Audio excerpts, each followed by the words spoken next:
Wells speaking. I'm bringing you now a story called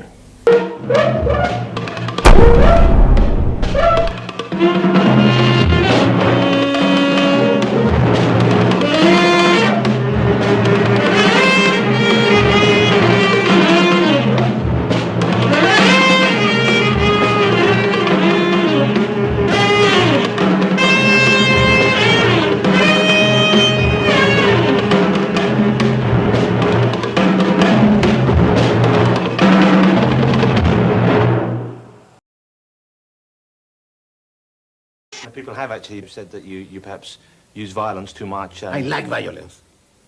I love violence. I hate the weak person who go to art and say, oh, that hurt me, that image. Why to make pictures for that person? They are blind. Poetry is violent. This is the reality. They are so much in a violent world, so much, they don't want to see that. I am in the middle of violence. I am in the middle of a screen of television now. There I am, in the middle of the screen of that television which is showing every day the violence of the world. And the person is saying to me, oh, you are violent. I like violence. Et savez-vous ce que c'est au juste que la cruauté? Dixièmement. Comme ça? Non. Je ne le sais pas. Septièmement. La cruauté, c'est d'extirper par le sang et jusqu'au sang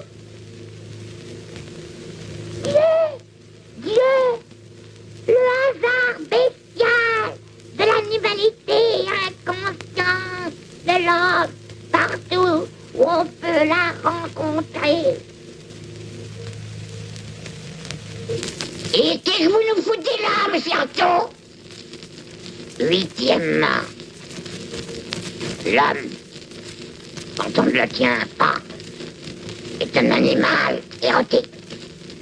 Il a en lui un tremblement inspiré, une espèce de pulsation productrice de bêtes sans nombre, qui sont la forme que les anciens peuples terrestres attribuaient universellement à Dieu. Cela faisait ce qu'on appelle un esprit. Gérard de Nerval.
Gérard de Nerval.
Tatsumi Hijikata, one of the two people credited with founding Butoh, was a genius and a very original artist who was fiercely dedicated to exploring his own art and his own relationship to his body and to dance and to the world and to the universe.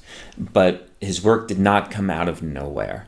There was a fairly strong movement of experimental art and avant-garde art in Japan in the 50s and 60s.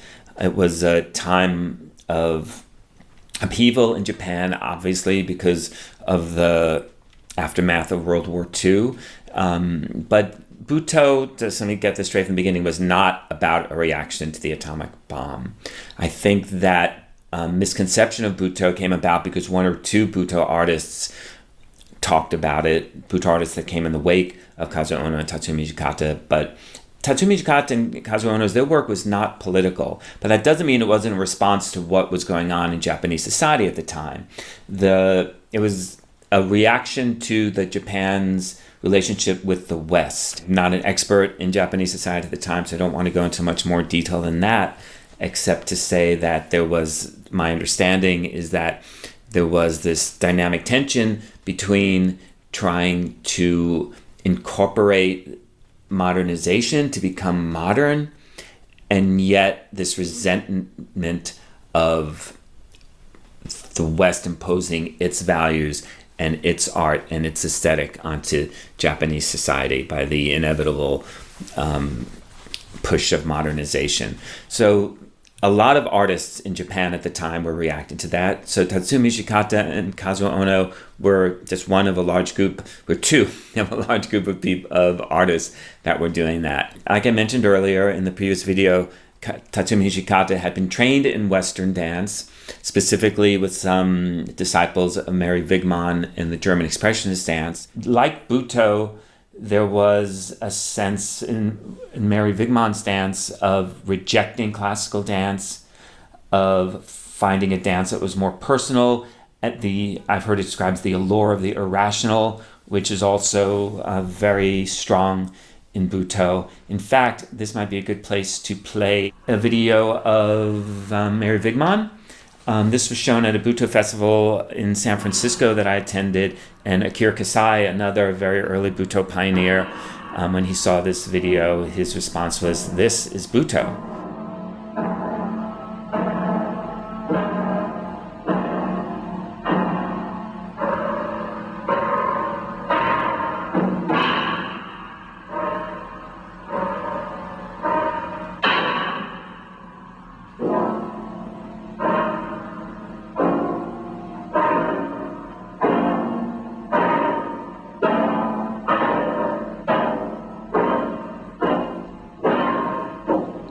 But eventually, Tatsumi Hijikata wanted to find ways of moving that fit his body better.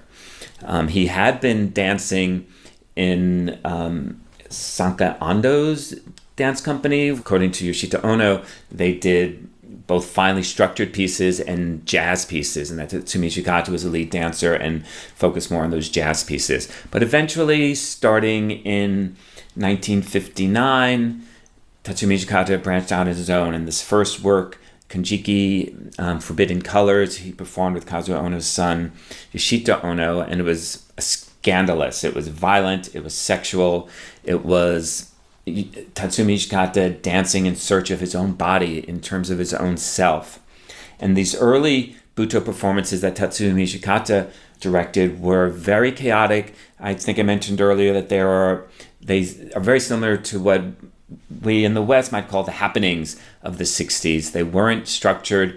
They weren't even so much about dance as about the presence of the body. The rose-colored dance is especially an important dance, I think, in terms of this series. First of all, because it had a lot of Butoh dancers that would go on to develop Butoh in their own form. Koichi Tamano, one of Hijikata's main dancers and my first Butoh teacher, danced in that piece. Akira Kasai also danced in that piece.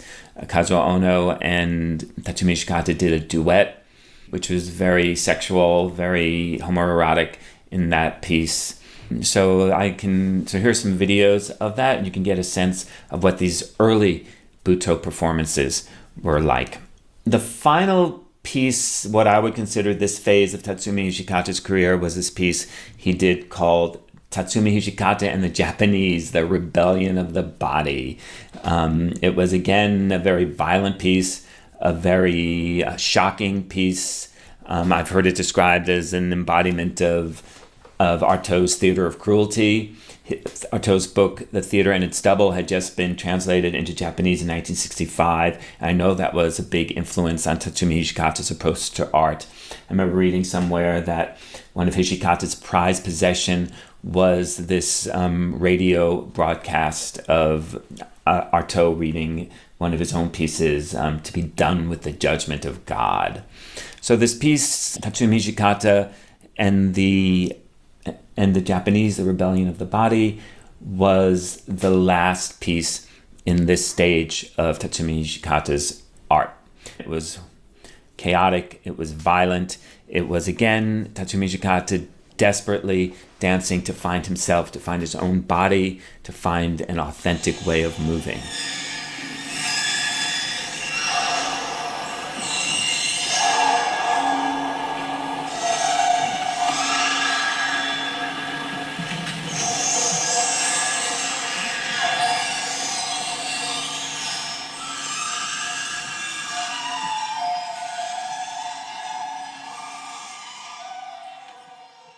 In addition to the influence of the German New Dance, Hijikata was also very influenced by certain European writers like Rimbaud, de Sade, Artaud, Jean Genet. In fact, the first Butoh performance, Kinjiki, even though it was named after a book by Yukio Mishima, was actually more influenced by the writings of Jean Genet. The influence of Genet on the development of Butoh can be found in the surrealist absurdity, in the fascination with the grotesque, transforming the ugly into the beautiful, the rejection of social norms, and the exploration of eroticism. Antonin Artaud's collection of essays, The Theater and Its Double, was first translated into Japanese in 1965, and it had the same galvanizing effect on the Japanese avant-garde as it had had on the American avant-garde when it had been translated a few years earlier. Artaud's call for theater to return to its primal roots in shamanism, in ritual, in mysticism, and in the body deeply resonated with Hijikata. Hijikata's 1968 performance, Tatsumi Hijikata and the Japanese, The Rebellion of the Body, is often seen as an attempt to manifest Artaud's ideas about theater. He danced violently, explosively, spastically. He flung his body against metal plates. He danced with a golden phallus. It ended with him carried aloft by ropes as if they were trying to pull him apart, as if in a form of a crucifixion or a resurrection. But interestingly, for Hijikata, this piece represented a break from Western dance. From then on, his dance would more and more search for the Japanese, for his own body and his memories of childhood, and in the bodies of his dancers. Still, one of Hijikata's most prized possessions was a recording he had of a radio program that Artaud had done shortly before he died, of a piece called To Have Done with the Judgment of God. Le soleil pour installer le royaume de la nuit noire et qui crève la courroie des espaces afin que les espaces de l'espace ne puissent plus jamais se rencontrer ni se croiser. The continuing influence of Artaud on Butoh can be seen in Butoh's ritualistic elements and in its search for primal modes of being and perceiving. Primal in the sense of exploring pre-cultural aspects of human existence.